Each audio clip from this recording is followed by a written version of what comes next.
You're listening to the Cyberwire Network, powered by N2K.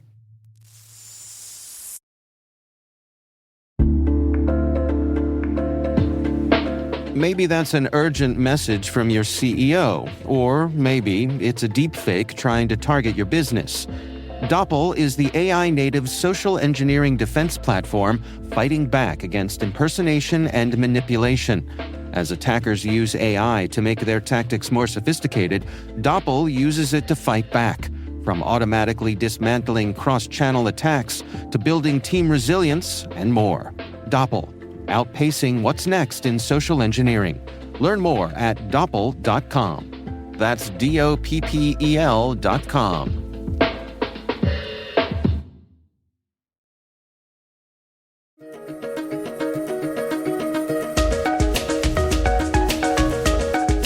I would definitely just make sure that we teach the end users. We have to ensure that we keep them up to date on such attacks, because I think it's so easy when you're in a rush to just kind of looking at these things saying, oh shoot, I'm some of the core, I gotta verify this, and it's kind of scary, because that's the scare tactic behind this all is how can I get the users to kind of panic and just interact with these things. And I think we as security researchers and analysts have to just say, what is our best way to trying to train the end users to not all of a sudden be panicked?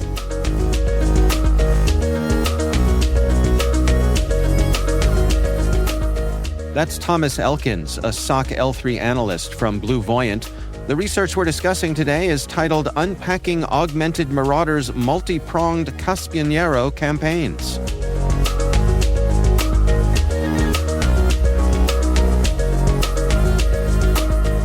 Here at BlueVoyant, we have a lot of clients that we ingest their data for on their security side of things. So we will see any kind of potential incidents that come in from our clients. And one of the incidents that we observed was a phishing email that just was pretty plain in regards to the content of it, where it was in Spanish, indicating that the user had to click on a link contained within a PDF file to confirm their, their appointment to the, judiciary system within Spain. And it was to entice them to, obviously confirm that they're going to be showing up because they were summoned to court. And from there, it's where we saw the user download a zip archive, and they executed the contents of the zip archive, which was an HTA file. And honestly, that's where the attack ended from their standpoint.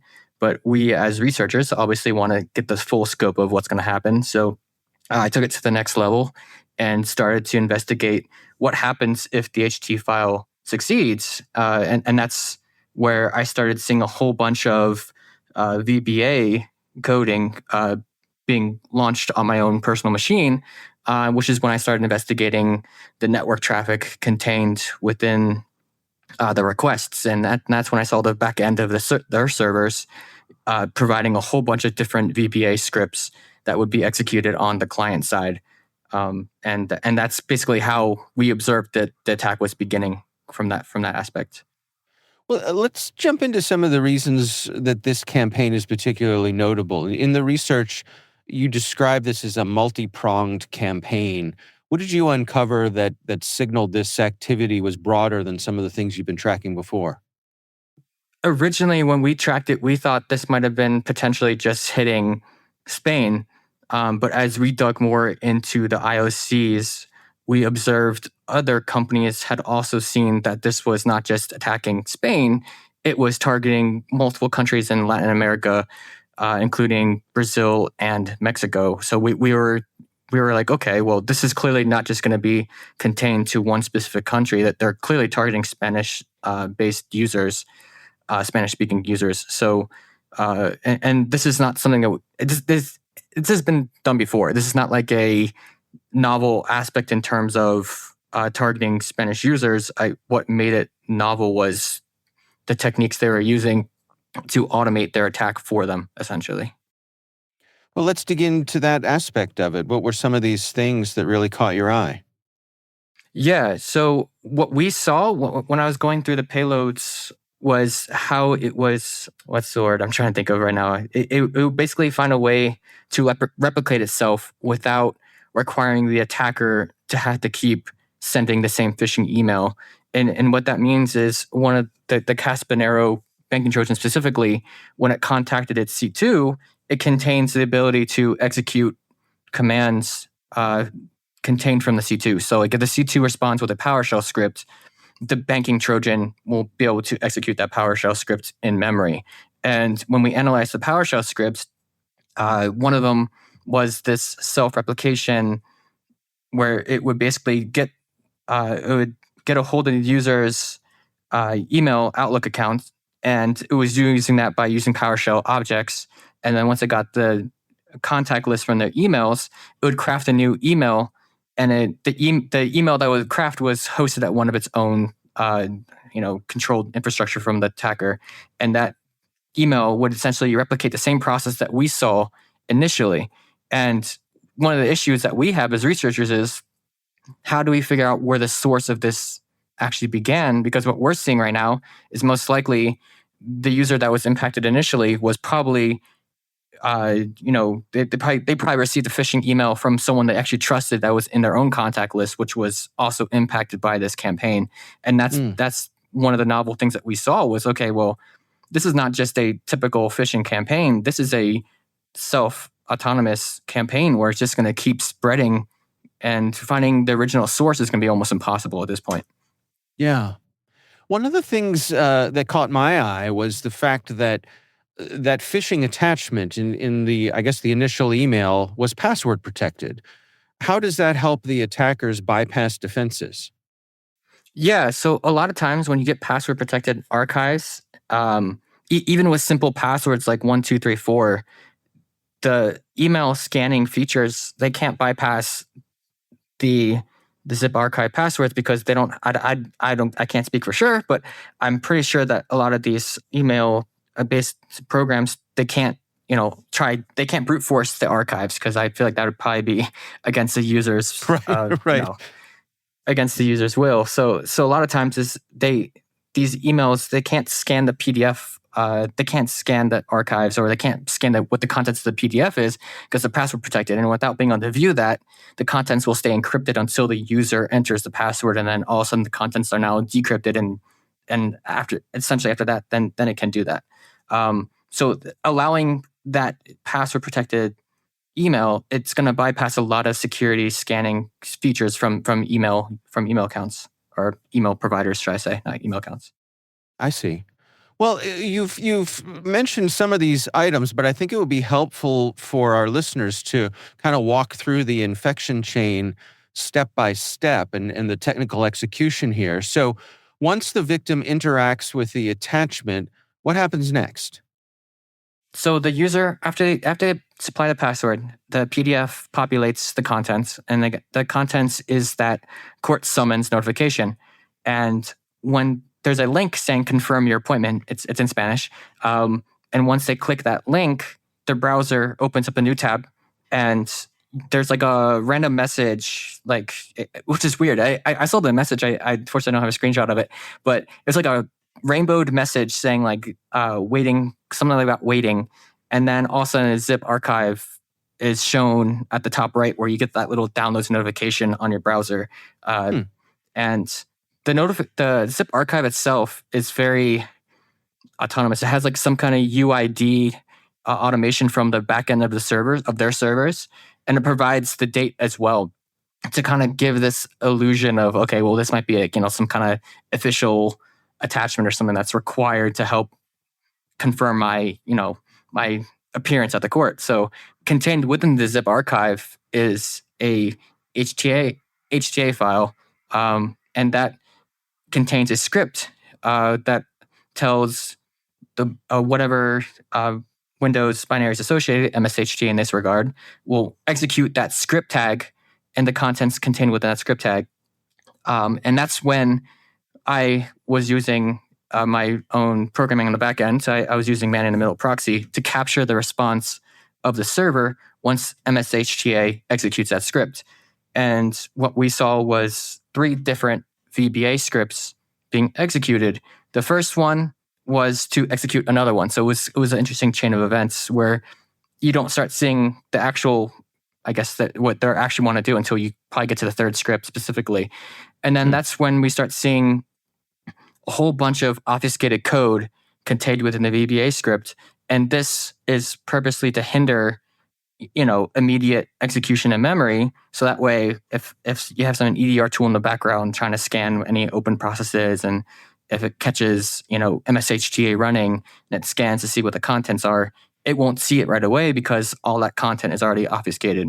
And each of their primary scripts contained a custom decoding routine for their strings. So that way, if you're a security researcher and you happen to pull their script off their server, you're not going to be able to reverse it right away because a lot of their content is obfuscated behind their custom decoding routines to make it harder for you to analyze it as a researcher and for EDR tools to immediately flag what is going on in the background. But once we started decoding these strings, that's when we really started to see the nature of the scripts. And the first part of the script is to determine if it's running in a sandbox. And this is pretty typical of a lot of malware nowadays. They want to identify if they're running in a sandbox, see if they can just stop running in case they detect it's in the sandbox.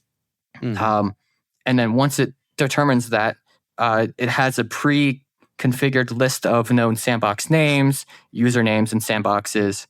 And I think that's something that they probably pull off of GitHub, a whole bunch of different resources, just kind of give you an idea of like what are the most basic known sandbox names and their device names. And once those checks pass, then that's when it starts to identify if there's any running processes that are associated to this already running campaign. So it's going to check to see if MSGA is already running. It's going to check a specific folder path within C users public with a random laptop dash. I don't remember the full name of the path, but that's their default path for their infection. So it's checking to see if that folder path already exists. And if it does, again, the chain will break and then they cancel the attack. Huh. And then so if it's all like, those have we checks been pass, here before? Exactly. So they want to make sure this is a fresh situation. See. And if all those checks pass, then that's when it begins to download its actual payloads. And again, what caught our attention, and this seems to be very typical of Latin American-based kind of malware, is the usage of AutoIt scripts. Not saying that's always going to be Latin American, but for whatever reason, a lot of these attacks seem to be using AutoIt to kind of protect the contents of their actual payloads. What happens is it drops a whole bunch of AutoIt-based binaries. So you have the compiler and you have the actual AutoIt executable, as well as their decompiled AutoIt scripts, which is also interesting. I actually haven't seen that before. I haven't seen them dropping an actual compiler on the back end, because usually the script is already compiled. So that makes it easier for us as researchers, because now we don't have to use additional tooling to decompile their scripts. They already gave us the raw script, which was very nice of them to do, honestly. So we were able to analyze those AutoIt scripts without having to, like I said, decompile them ourselves. And that's when we realized that they're using, containing the scripts are their actual raw payloads that they want executed in memory. And that's another thing they can do too. Instead of storing their encrypted scripts on the actual machine, they can execute in memory, which makes it harder for a lot of EDR hooking tools to be able to figure out what's happening in memory as well. And I see. Yeah, exactly. Yeah.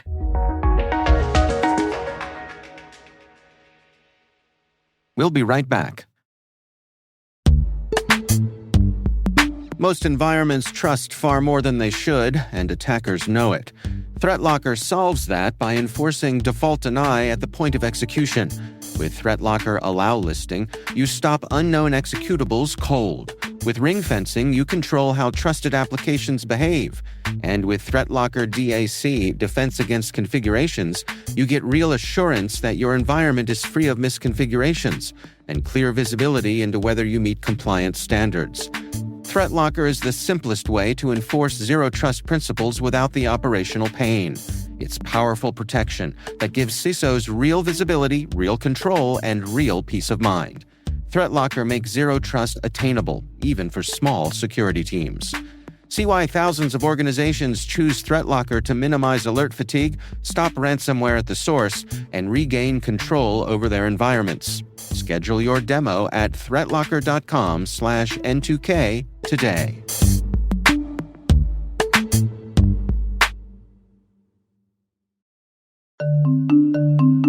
When it comes to mobile application security, good enough is a risk.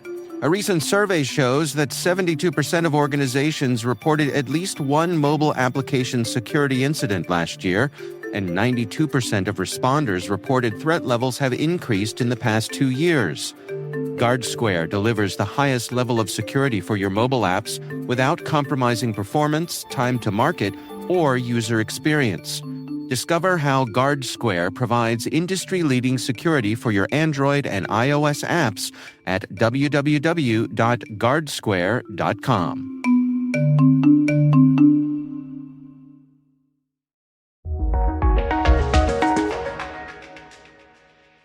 The campaign deploys a pair of banking Trojans, right? You've got Horribot and Caspinero. How do these two components divide up the responsibilities during the intrusion? Yeah, definitely. So the Caspinero one, the primary focus is to not only obviously see if a user is accessing their banking account and trying to create a splash screen that's fake and having the user input their information, which is your typical banking Trojan behavior.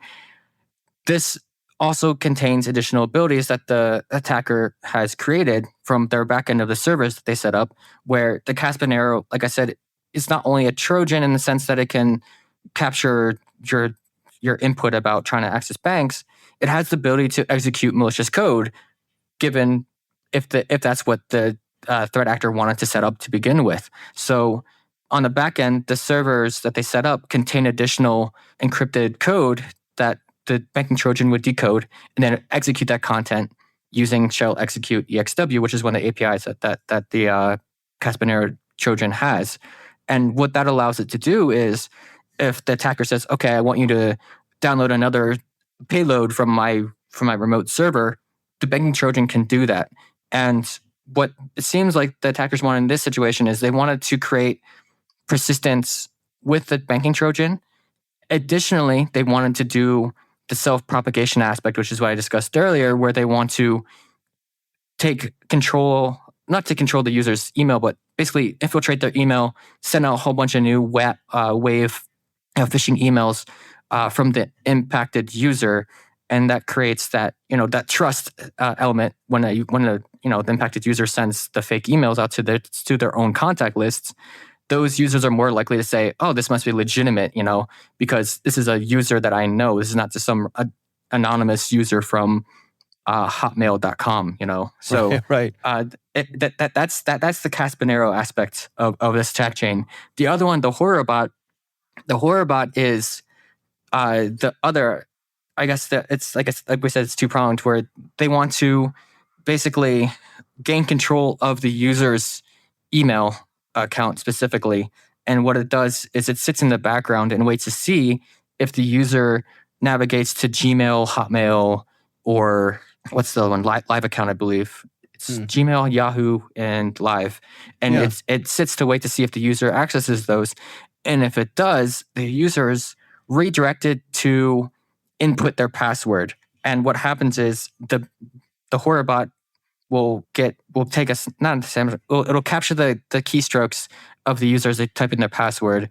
And then now the threat actor has access to that user's whatever email account they were using in that specific instance. And that allows them to gain direct access to that user's email and pose as that user, and most likely, craft additional emails. Maybe in the future, maybe they don't do it right away. Maybe this will be part of another campaign they set up in the future too, where they can access those legitimate users' email accounts to spread additional campaigns.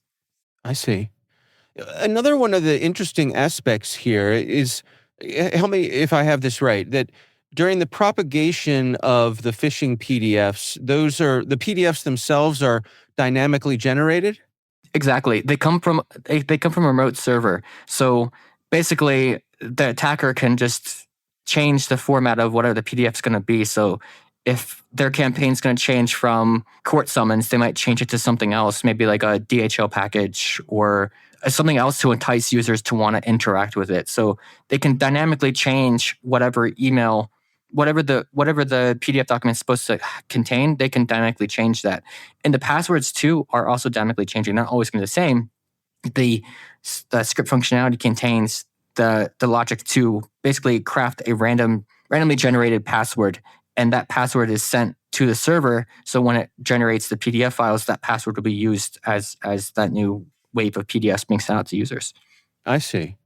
Now, your research connects this campaign to Maverick malware operations, which had previously been documented in some WhatsApp automation attacks. What was the overlap here that helped you establish that connection? That was something I was going to bring up too. So I think it's back in October or September, we observed a campaign that was hitting multiple users, specifically in Brazil, and this Trojan was being self-propagated, as you alluded to, via WhatsApp, and it contained a similar attack situation where not only did it deploy the Maverick banking Trojan, the second binary was the self-propagation aspect. And that's when we realized that this is probably linked because I haven't seen many other threat actors using the self-propagation aspect. And then that's when we started seeing other security companies confirming that that was the same exact behavior that we were observing from this new attack, that it was linked to the previous one from Maverick. And it kind of makes sense where you see these threat actors, they like to evolve where they try one thing, and if it doesn't work out, they'll try another thing. And I feel like that's the same thing we saw with this specific attack. Was back in September, we saw the initial wave of WhatsApp and the automation of how to send that to multiple users without relying on the threat actor to have to keep creating new methods to get users to interact with WhatsApp. Why not just automate that process? And we see that again with this specific campaign where they do a similar thing where they get a hold of the user's emails through the PowerShell objects in order to automate that process as well, because it saves them time, but they don't have to keep doing it themselves. They can allow the users to keep spreading it. I see. How do you rate the sophistication of this particular threat actor?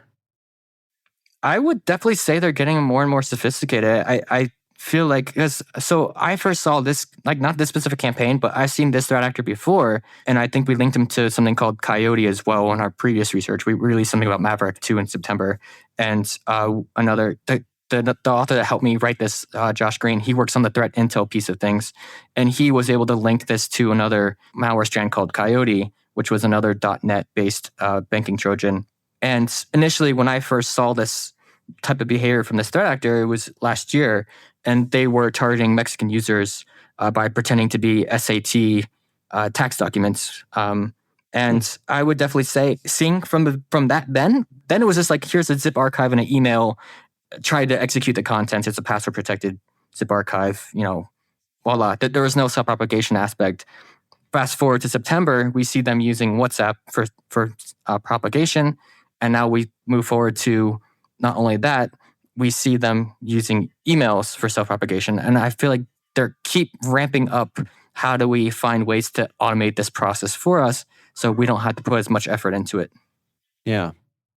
Well, I mean, given the information that you all have gathered here, what are your recommendations for the defenders out there who have to protect themselves from these sorts of things?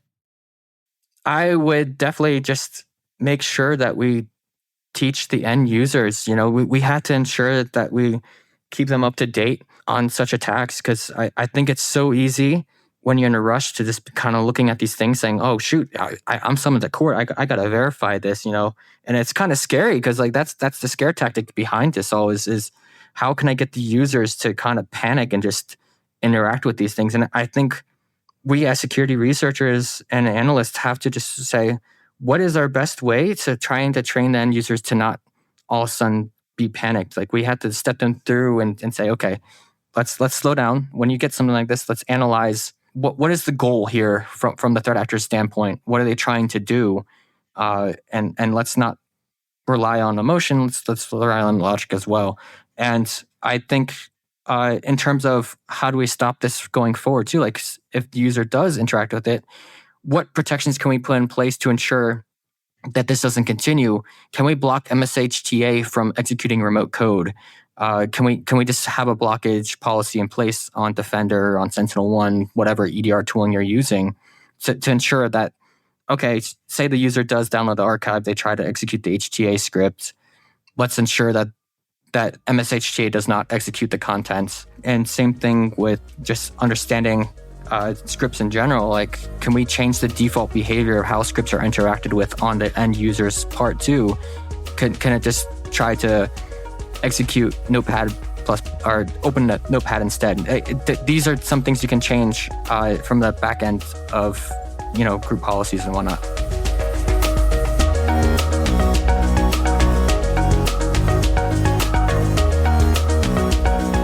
Our thanks to Thomas Elkins from BlueVoyant for joining us. The research is titled Unpacking Augmented Marauders' Multi-Pronged Caspianero Campaigns. We'll have a link in the show notes. And that's Research Saturday, brought to you by N2K Cyberwire. We'd love to know what you think of this podcast. Your feedback ensures we deliver the insights that keep you a step ahead in the rapidly changing world of cybersecurity. If you like our show, please share a rating and review in your favorite podcast app. This episode was produced by Liz Stokes. We're mixed by Elliot Peltzman and Trey Hester. Our executive producer is Jennifer Iben. Peter Kilpie is our publisher, and I'm Dave Bittner. Thanks for listening. We'll see you back here next time.